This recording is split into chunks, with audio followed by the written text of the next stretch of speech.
Good evening, everybody. It's my pleasure and my privilege to welcome you to this special night of poetry with Tracy K. Smith. It's heartening to see such strong support for poetry at Georgian Court, and to know that many of you are even here by choice. If you're here because a professor required it, I appreciate your commitment to academics. And you should know that you're only obligated to purchase 2 of Tracy's books on your way out. You don't have to get all 3 of them. Tonight's event would not have been possible without many people's support. I want to thank Provost Evelyn Quinn for generously agreeing to co-sponsor Tracy's visit. Is Evelyn here tonight? Well, I'm very thankful to Evelyn. When I first told her last spring about my dream of bringing Tracy to campus and what a memorable experience it would be for our students, she immediately promised to make it happen. Needless to say, Evelyn kept that promise, and I could not be more grateful. I also want to thank my colleagues in the Department of English for co-sponsoring this event with money from our Tinsley Fund. Mrs. Tinsley was a close friend of the mother of our beloved colleague, Sister Maria Cordes, and she established the fund to contribute to the advancement of the Department of English by bringing distinguished speakers to campus. Tracy, I did not warn you of this, but in honor of her memory, we are delighted tonight to name Tracy K. Smith as an honorary Tinsley Professor of English. Thank you for allowing us to be there. I also want to thank my colleagues Pamela Rader, Susan O'Hara, and Jessica Hausman for sharing Tracy's poems in class with their students this semester. Gail Towns, our Director of Marketing and Communications, put me in contact with Amanda McPhee, who's taking pictures, and with Jersey Wallace, who's doing our video recording tonight. So thank you to all of you for your help. Our marketing specialist, Laura Eggles, and web designer, Rich Berardi, were both instrumental in promoting Tracy's visit on the website and through social networking. Our bookstore manager, Christine Andruski, has been a delight to work with, ordering copies of Tracy's books weeks in advance and arranging to have them for sale outside the little theater. Hopefully you noticed that they're there. If you didn't get them on the way in, get them on the way out. And thanks to Melissa, who is manning the table, selling them. Last but not least, I could not have done any of this if not for our department secretary, Debbie Bierman, who sent emails, made phone calls, and otherwise solved problems in ways I can scarcely imagine, as well as making sure we covered bases that completely slipped my mind. Tracy, you can thank Debbie for making sure that you have water here at the podium. If it had been solely up to me, you'd have been high and dry. Tracy K. Smith did her undergraduate work at Harvard, earned her MFA at Columbia, and went on to be a Stegner Fellow in Poetry at Stanford University from 1997 to 1999. She currently teaches creative writing at Princeton University. She has also taught at Columbia, City University of New York, and the University of Pittsburgh. Her first volume of poems, The Body's Question, was the winner of the 2002 Kawe Kanam Poetry Prize. Her second volume, Duende, won the 2006 James Laughlin Award from the Academy of American Poets, as well as an Essence Literary Award. Life on Mars, her most recent collection, was selected as a New York Times notable book in 2011 and went on to win the 2012 Pulitzer Prize. The collection draws on sources as disparate as Arthur C. Clarke and David Bowie, and is in part an elegiac tribute to her late father, an engineer who worked on the Hubble Space Telescope. What I personally love most about Life on Mars is the grace with which Tracy moves between the personal, the political, the pop cultural, the spiritual, and the cosmic. She doesn't shy away from social commentary, yet she balances it with a genuine sense of awe and wonder. Her work demonstrates an unparalleled gift for connecting the mysteries of human consciousness, its origins, its deepest longings, and its ultimate destiny, with the mysteries of space and time. Indeed, Tracy reveals these to be aspects of the same mystery, which she describes evocatively in several poems as it. I had occasion to ponder these intersecting mysteries myself just a few days ago. As many of you know who know me, either because you've heard me talk about it endlessly this semester or because you've noticed the bags under my eyes, I became a dad for the first time in January. Thank you. My daughter Meredith is a lovely angel, much of the time, and is especially bright-eyed when she first wakes up in the morning. My wife and I have adopted the strategy of laying her on an activity mat in her nursery at that hour, where she swats at dangling toy animals and engages in spirited debates with a smiling entity we call Mirror Baby. On the morning in question, while Meredith was on her mat, I was reading a New York Times article with the headline, "Tantalizing New Clues into the Mysteries of Dark Matter." I became engrossed by the report of new evidence that, and this is quoting from the article, local interstellar space is crackling with an unexplained abundance of high-energy particles, especially positrons, the antimatter version of the familiar electrons that comprise electricity and chemistry. They could be colliding particles of dark matter. Or they could be coming from previously undiscovered pulsars or other astronomical monsters, throwing off wild winds of radiation. As I pondered the implications of this discovery, I glanced down to see my daughter gripping the plastic ring below a dangling toy monkey and yanking it deliberately for the first time. After cheering, "Look at you, Meredith! What an impressive girl you are!" for longer than I care to admit, I thought, how appropriate that just as I was learning about the latest research into dark matter, a substance we know almost nothing about, though it's thought to make up 25% of the universe, I should witness my daughter's terrestrial ape brain discover its remarkable tool-using capacity, a commonplace human phenomenon that science has also yet to fully explain. I can only describe this coincidence as a Tracy K. Smith moment. And it's my pleasure now to share with all of you an evening of Tracy K. Smith moments to keep with you, whether you're watching a child at play, gazing up at the stars on a clear night, or catching a glimpse of that phantom icon David Bowie wandering at the peripheries of your vision. Tracy? It's a pleasure to be here. I had a nice visit with some students, nice conversation, and I'm excited to share some poems, and hopefully if you have questions afterwards, you'll feel like asking them, and I'll see what I can do for answering. I often preface reading from Life on Mars by just talking a little bit about the origins of this book. I think that in some ways this idea of space, sci-fi, and the universe were, it was really just a distancing device that I gave myself. I thought that it might function in the way that genre functions in literature, just as a way of examining some of the things that are at hand, on the ground, and of concern, but from a different kind of perspective. And I think some of the things that I was interested in grappling with had to do with being an American and thinking about the ways that we relate to one another as individuals and also the world. And it was fun to do that. I watched and rewatched a lot of sci-fi films that I had grown up with. I think foremost among them is Stanley Kubrick's wonderful 2001: A Space Odyssey.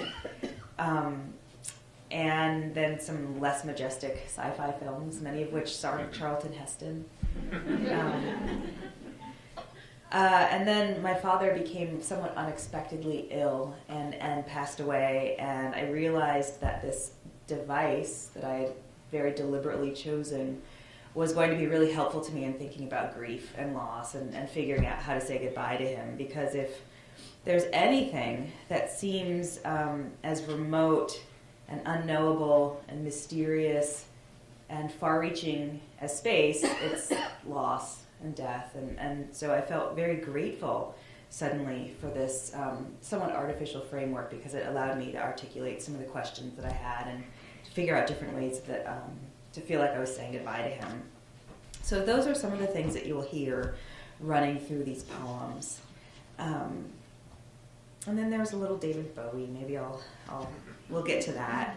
I have stolen his title in hopes that maybe it will facilitate an encounter with him or something, even if he just wants to like duke it out. But that hasn't happened. I'll start with the very first sci-fi poem that I wrote, which is called Sci-Fi, and it was written during the time that I was working on my second book, but it just didn't really fit into that collection, so I held on to it. Sci-Fi.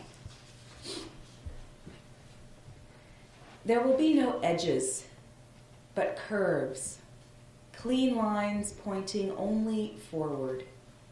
History, with its hard spine and dog-eared corners, will be replaced with nuance, just like the dinosaurs gave way to mounds and mounds of ice. Women will still be women, but the distinction will be empty. Sex, having outlived every threat, will gratify only the mind, which is where it will exist. For kicks, we'll dance for ourselves before mirrors studded with golden bulbs. The oldest among us will recognize that glow, but the word sun will have been reassigned to a standard uranium neutralizing device found in households and nursing homes. And yes, we'll live to be much older, thanks to popular consensus. Weightless, unhinged, eons from even our own moon will drift in the haze of space, which will be once and for all scrutable and safe. I did a reading a couple of weeks ago with, or just a poetry festival with a poet, the Australian poet Les Murray, who is just a fantastic poet and also has such incredible and far-reaching knowledge. And he said, "What is that acronym in that one poem of yours, SUN? What does it stand for?" And I said, "Oh, Standard Uranium Neutralizing Device." And he said, "Oh, right. If you neutralize uranium, you have lead. So it's a lead maker." I was like, "Oh, well, obviously I didn't research that. I just like the sound of it." I'll read a few sections from one of the first sequence or longish poems in the collection. I find that I guess I tend to write a lot of poems in sections. And I think one of the reasons why that's something that appeals to me is because it gives me the opportunity to kind of move around within a topic or within a particular zone and see what it feels like to have all these different takes on something. So I'll just read you 3 of the sections in this 5-section poem. The poem is called My God, It's Full of Stars. Perhaps the great error is believing we're alone, that the others have come and gone, a momentary blip, when all along space might be chock full of traffic, bursting at the seams with energy we neither feel nor see, flush against us, living, dying, deciding, setting solid feet down on planets everywhere, bowing to the great stars that command, pitching stones at whatever are their moons. They live wondering if they are the only ones, knowing only the wish to know, and the great black distance we flicker in. Maybe the dead know, their eyes widening at last, seeing the high beams of a million galaxies flick on at twilight, hearing the engines flare, the horns not letting up, the frenzy of being. I want it to be one notch below bedlam, like a radio without a dial, wide open, so everything floods in at once, and sealed tight so nothing escapes, not even time, which should curl in on itself and loop around like smoke, so that I might be sitting now beside my father as he raises a lit match to the bowl of his pipe for the first time in the winter of 1959.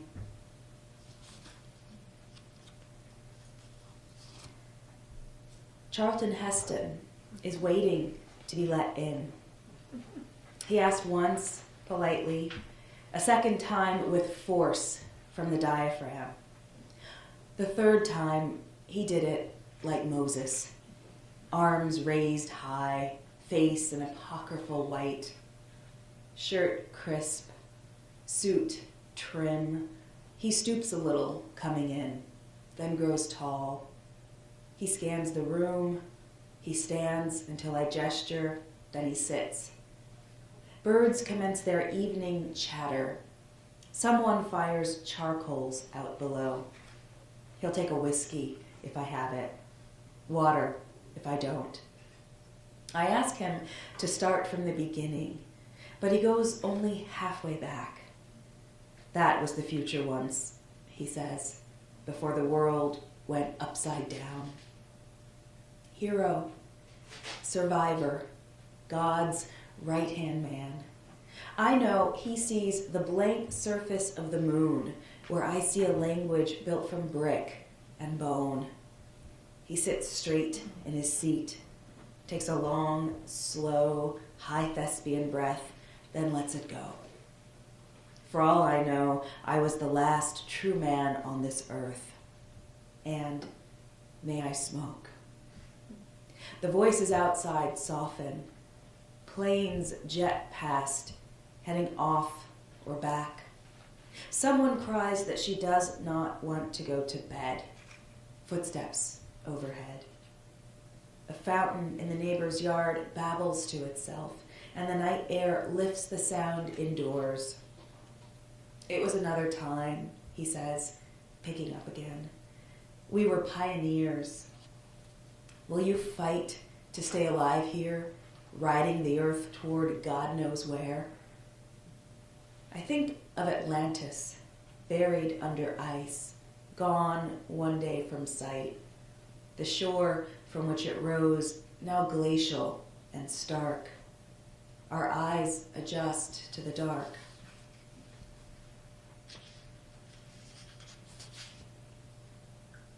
When my father worked on the Hubble telescope, he said they operated like surgeons, scrubbed and sheathed in papery green, the room a clean cold and bright white. He'd read Larry Niven at home and drink scotch on the rocks, his eyes exhausted and pink.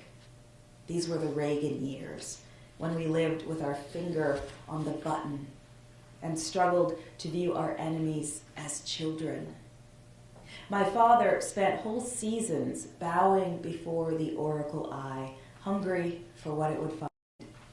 His face lit up whenever anyone asked, and his arms would rise as if he were weightless, perfectly at ease in the never-ending night of space. On the ground, we tied postcards to balloons for peace. Prince Charles married Lady Di. Rock Hudson died. We learned new words for things. The decade changed. The first few pictures came back blurred, and I felt ashamed for all the cheerful engineers, my father and his tribe. The second time, the optics jibed. We saw to the edge of all there is, so brutal and alive, it seemed to comprehend us back.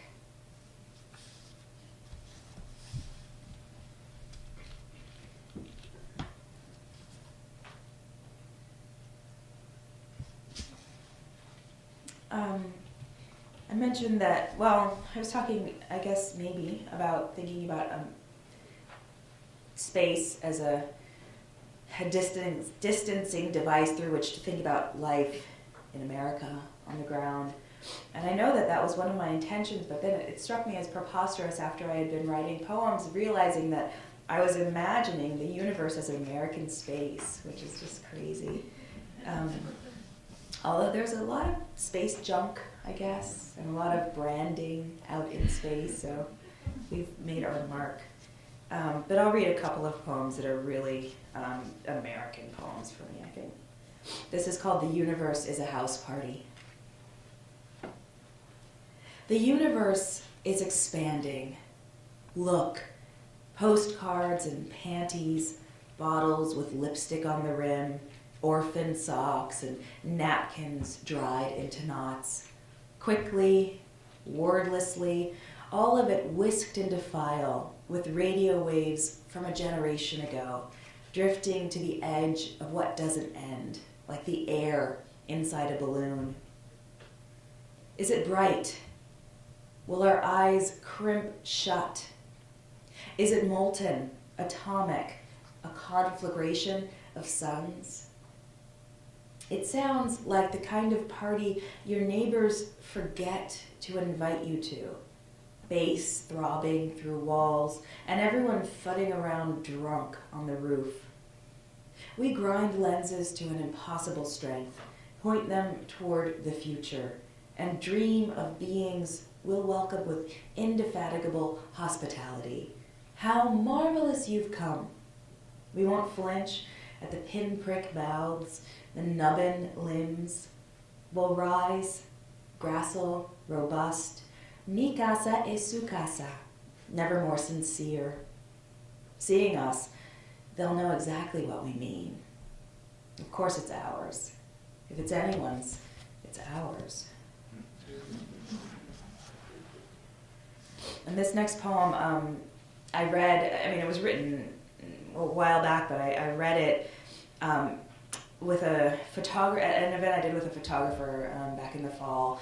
And his name is Trevor Peglin, and he has just literally launched a project that involved curating 100 photographs, images that he thinks depict mankind. Not just, not the kinds of things we put in time capsules that show how great we are, but things that show what we really do and need and choose and the mark that we leave.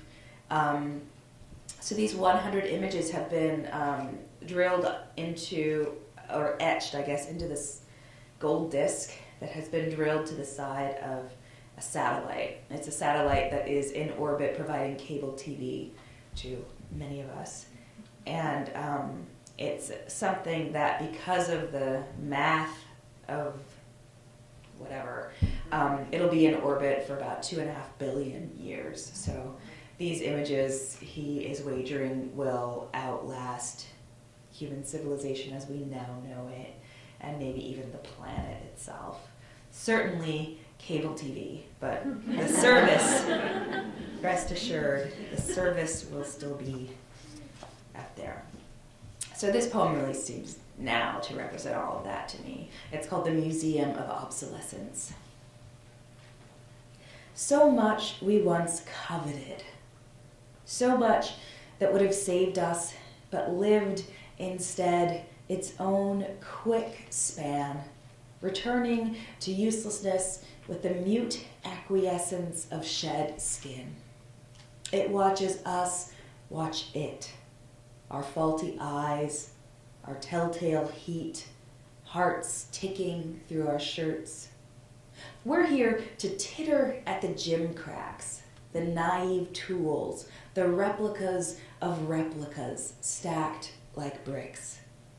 There's green money and oil in drums, pots of honey pilfered from a tomb, books recounting the wars, maps of fizzled stars.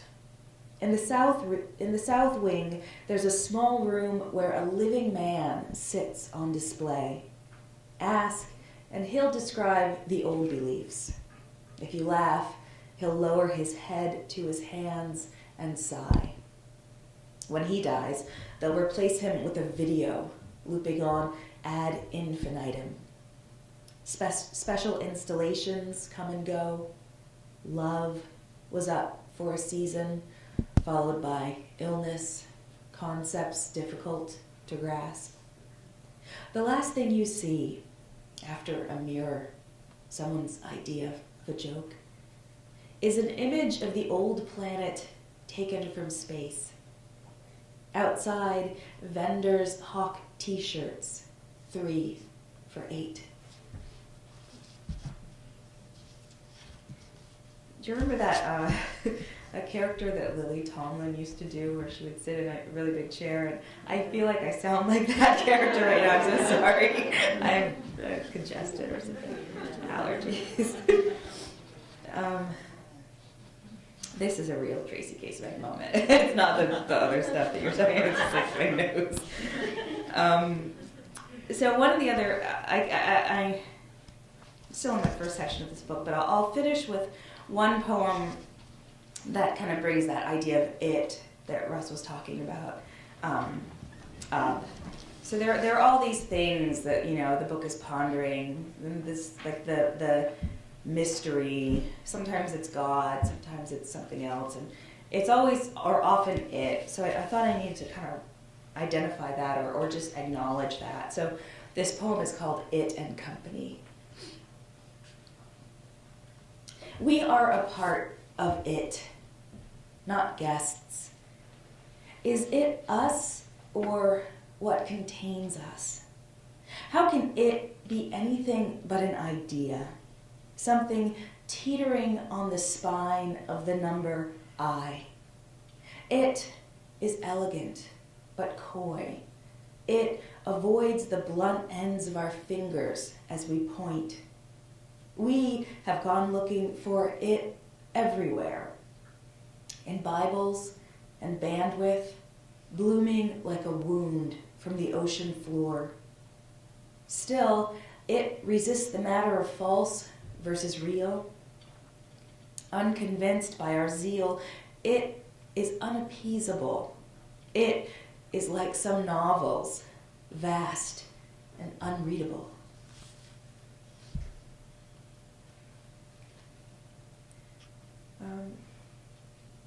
Now, maybe I'll just read a little couple sections of one of the David Bowie poems. I just love David Bowie, that's all. Yeah. So this is a poem called Don't You Wonder Sometimes. He leaves no tracks, slips past quick as a cat. That's Bowie for you, the Pope of pop, coy as Christ. Like a play within a play, he's trademarked twice. The hours plink past like water from a window AC. We sweat it out, teach ourselves to wait. Silently, lazily, collapse happens, but not for Bowie. He cocks his head, grins that wicked grin. Time never stops, but does it end? And how many lives before takeoff, before we find ourselves beyond ourselves, all glam glow, all twinkle and gold? The future isn't what it used to be. Even Bowie thirsts for something good and cold. Jets blink across the sky like migratory souls. Bowie's among us, right here in New York City, in a baseball cap and expensive jeans, ducking into a deli, flashing all those teeth at the doorman on his way back up. Or he's hailing a taxi on Lafayette as the sky clouds over at dusk. He's in no rush, doesn't feel the way you think he feels, doesn't strut or gloat, tells jokes. I've lived here all these years and never seen him, like not knowing a comet from a shooting star. But I'll bet he burns bright, dragging a tail of white-hot matter the way some of us track tissue back from the toilet stall. He's got the whole world under his foot, and we are small alongside. Though there are occasions when a man his size can meet your eyes for just a blip of time and send a thought like shine, shine, shine, shine, shine, straight to your mind. Bowie, I want to believe you. Want to feel your will like the wind before rain, the kind everything simply obeys, swept up in that hypnotic dance, as if something with the power to do so had looked its way and said, go ahead.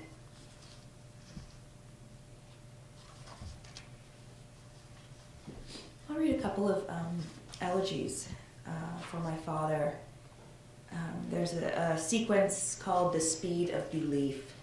Maybe I'll just read you two of those poems.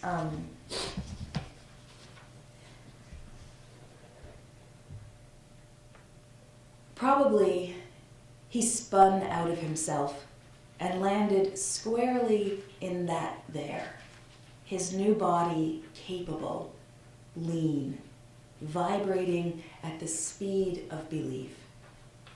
She was probably waiting in the light everyone describes, gesturing for him to come.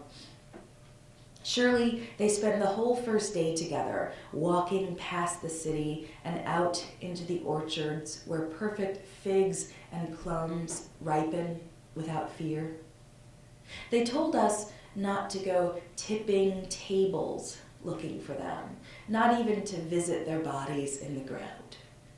They are sometimes maybe what calls out to people stuck in some impossible hell. The ones who later recall, I heard a voice saying, go, and finally, as if by magic, I was able simply to go.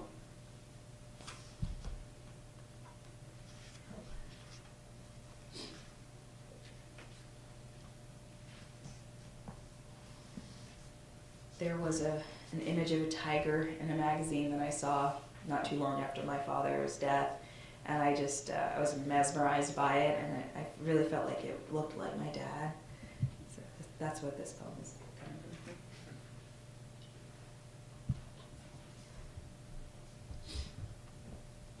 of. Of all the original tribes, the Javan has walked into the dappled green light. Also the Bali, flicking his tail as the last clouds in the world dissolved at his back. And the Caspian, with his famous winter mane, has lain down finally for good, or so we believe. And so I imagine you must be even more alone now, the only heat of your kind for miles, a solitary country. At dawn, you listen past the birds running the trees, past even the fish at their mischief. You listen the way a woman listens to the apparatus of her body, and it reaches you, my own wish, like a scent, a rag on the wind. It'll do no good to coax you back from that heaven of leaves, of cool earth, and nothing to fear. How far, how lush your bed, how heavy your prey. Day arrives, you gorge, sleep, wade the stream. Night kneels at your feet like a gypsy, glistening with jewels. You raise your head and the great mouth yawns. You swallow the light.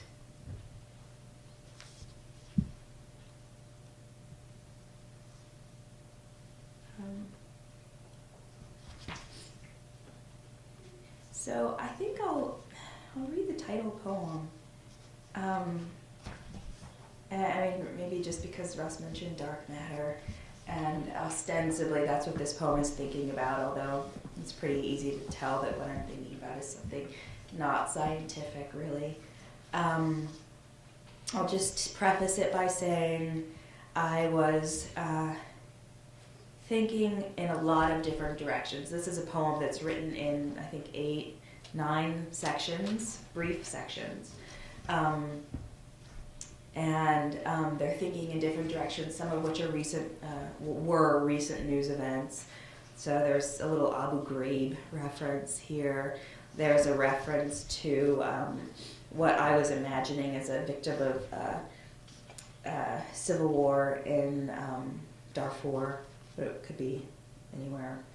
A news story that you might remember about that Austrian father that had imprisoned his daughter in the basement of his house. So those are the really happy things that this poem is thinking about. Life on Mars. Tina says, what if dark matter is like the space between people when what holds them together isn't exactly love? And I think that sounds right. How strong the pull can be, as if something that knows better won't let you drift apart so easily, and how small and heavy you feel, stuck there, spinning in place. Anita feels it now as a tug toward the phone, though she knows the ear at the other end isn't there anymore. She'll beat her head against the rungs of her room till it splits, and the static that seeps out will lull her to sleep, where she'll dream of him, walking just ahead beside a woman whose mouth spills O after O of operatic laughter.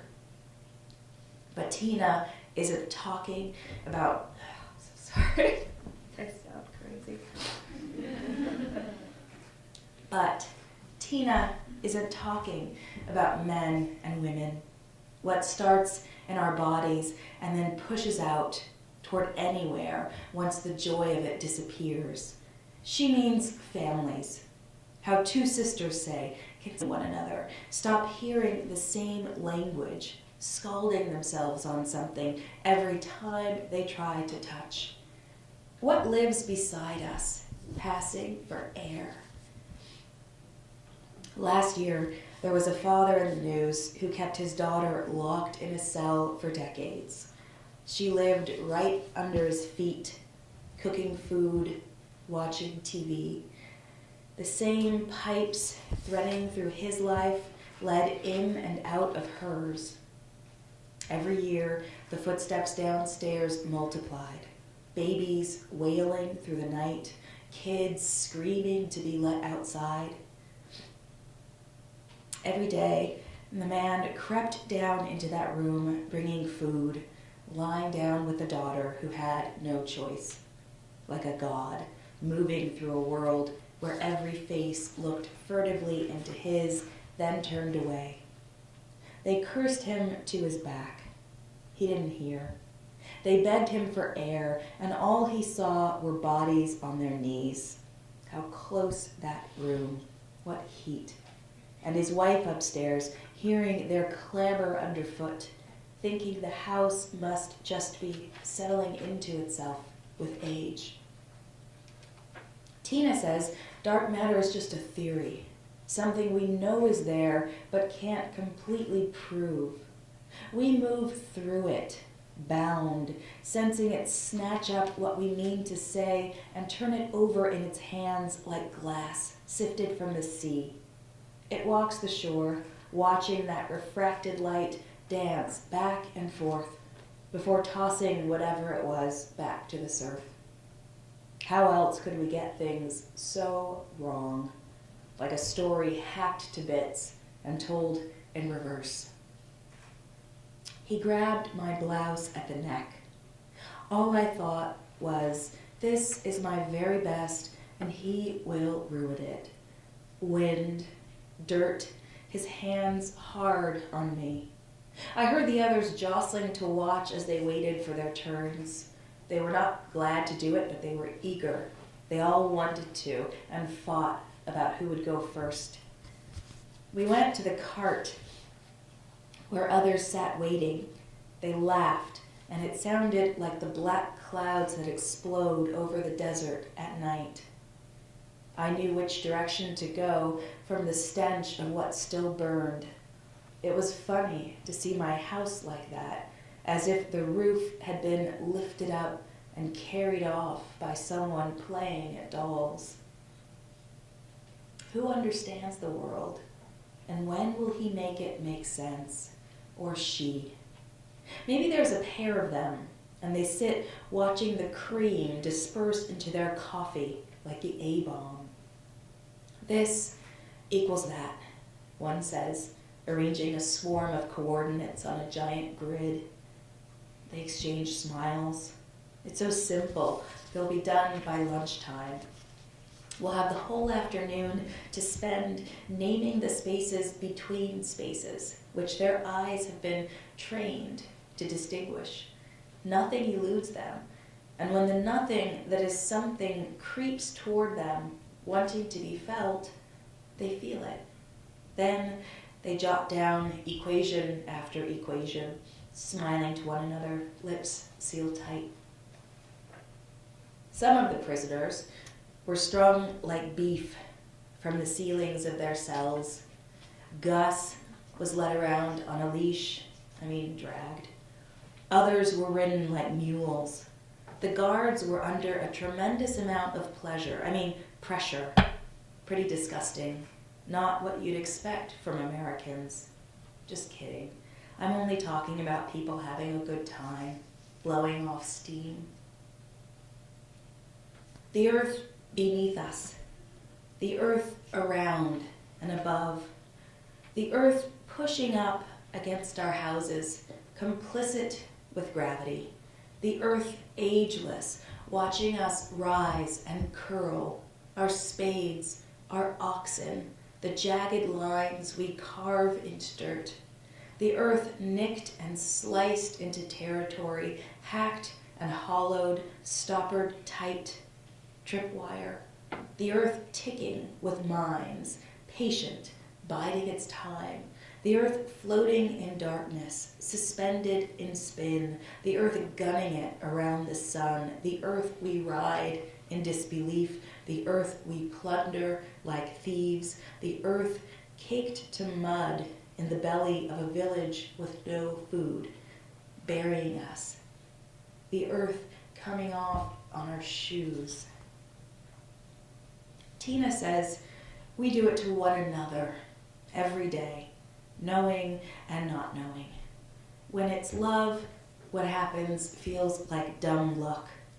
When it's not, we're riddled with bullets, shot through like ducks, every day, to ourselves and one another. And what if what it is and what sends it has nothing to do with what we can't see, nothing whatsoever to do with a power other than muscle, will, sheer fright.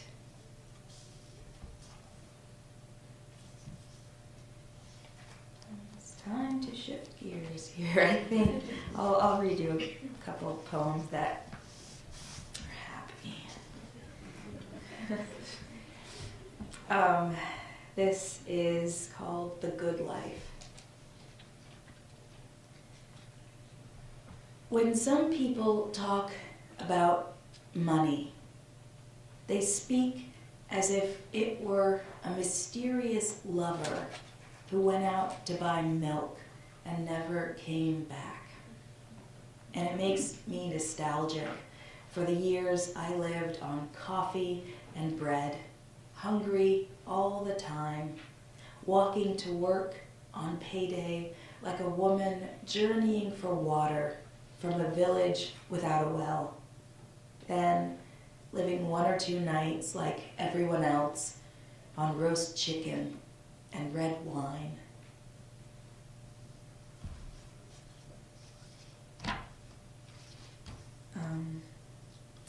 You know what, maybe I'll finish with a new poem.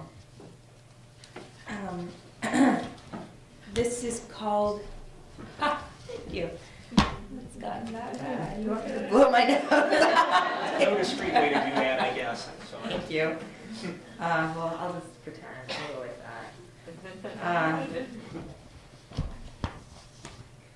that. I'll finish with a short poem. This is a poem called Logos. And it's totally different. It doesn't make real sense. And that's something that sometimes maybe we'll have questions that have to do with teaching poetry, but sometimes I just tell my students, first, listen with something other than your brain. Just listen with your body and see what the sounds of language do.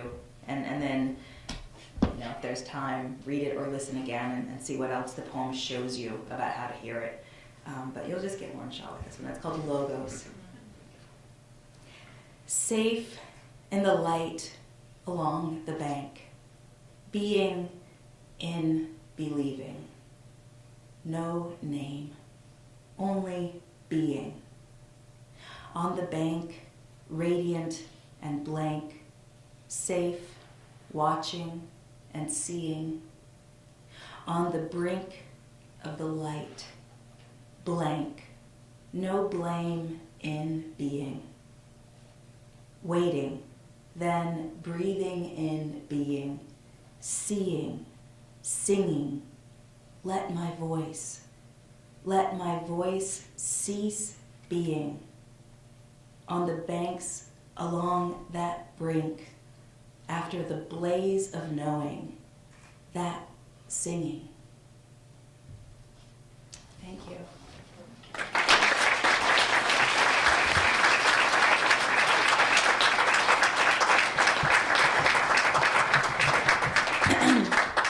So I'm happy to answer any questions if you have questions.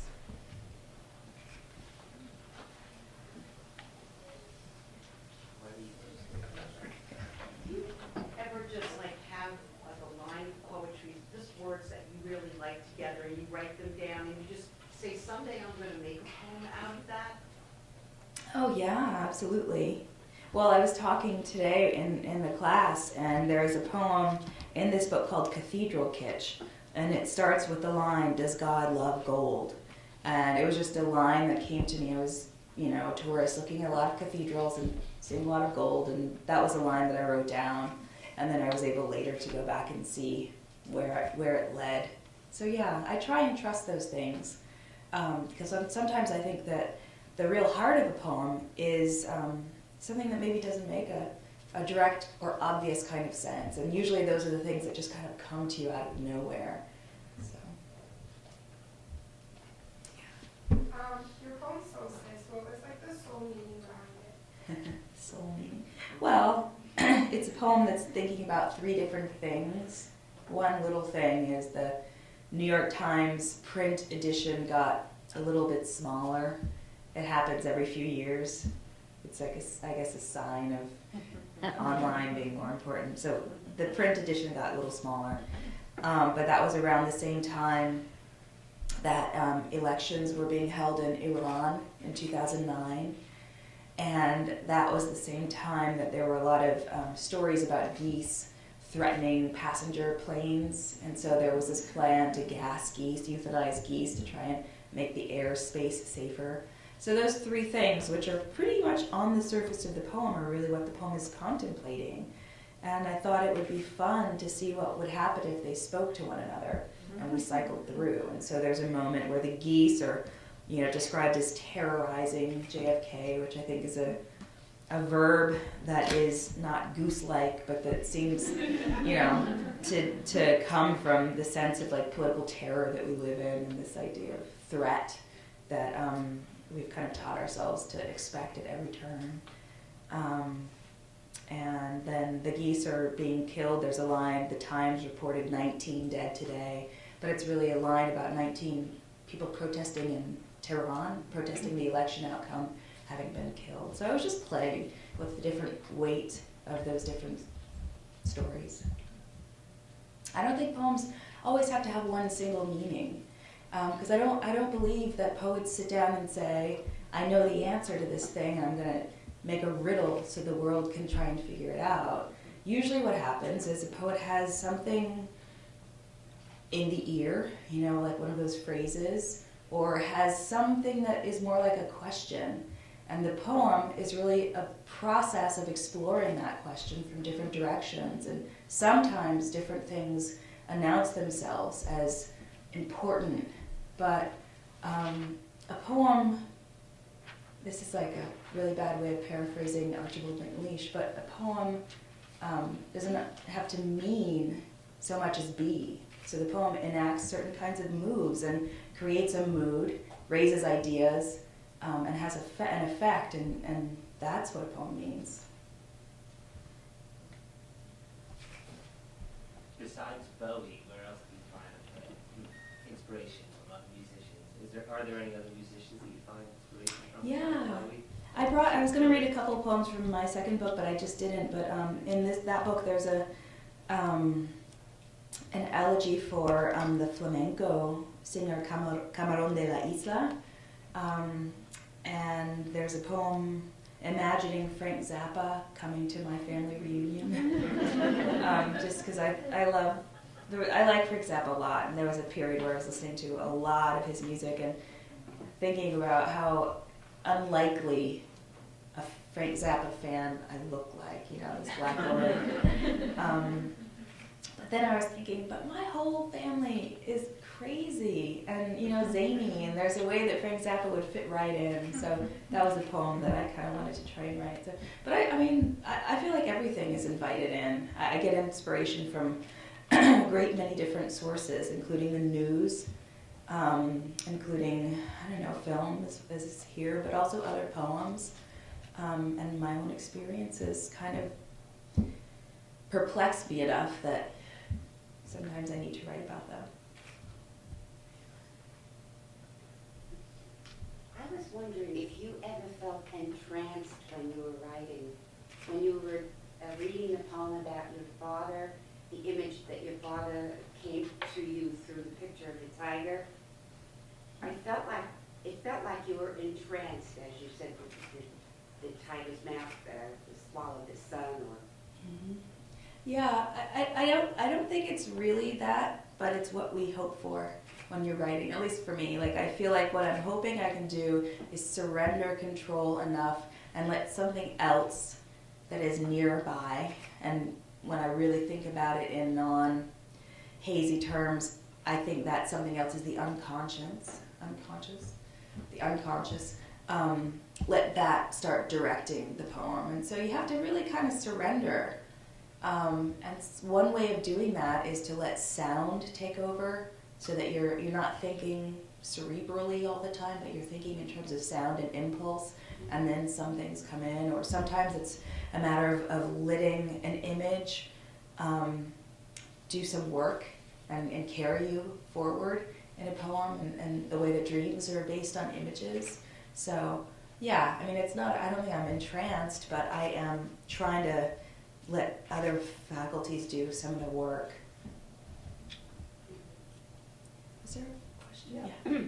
When did you start writing poetry, and what exposure at home did you have initially to it?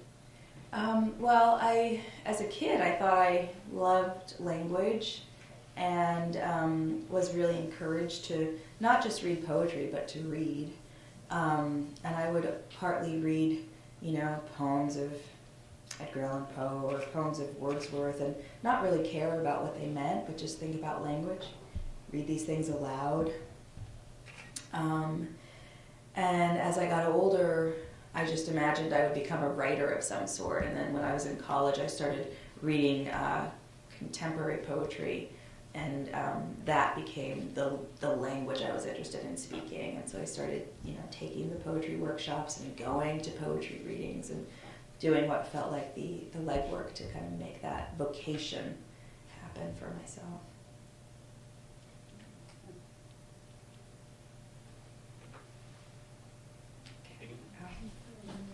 Are all your poems, or most of them, free verse, or have you ever tried writing with like a rhyme scheme? The majority of my poems are free verse, but I do use form sometimes. Well, I guess I didn't read any of them, but there's the solstice that someone asked about is a villanelle, and there's a sonnet, and some like a tercerima. There are a few forms. There's a ghazal in this book. I tend to turn to traditional forms, when I need help, when I know what I'm thinking about, but maybe there's so much emotion riding on it, or I need the push. So the form says you got to accomplish these 3 things. No matter what else you do, that's what you have to do. And it just kind of gets you thinking in a different way. So that happens. But then there are organic forms that I choose. I think most of my poems have a pattern that they adhere to, at least from within sections. And that's just kind of a sign of the kind of, I like seeming order and seeming balance. So sometimes choosing a pattern and sticking to it can help me make choices about what to cut or what to add. Okay. Well, thank you very much.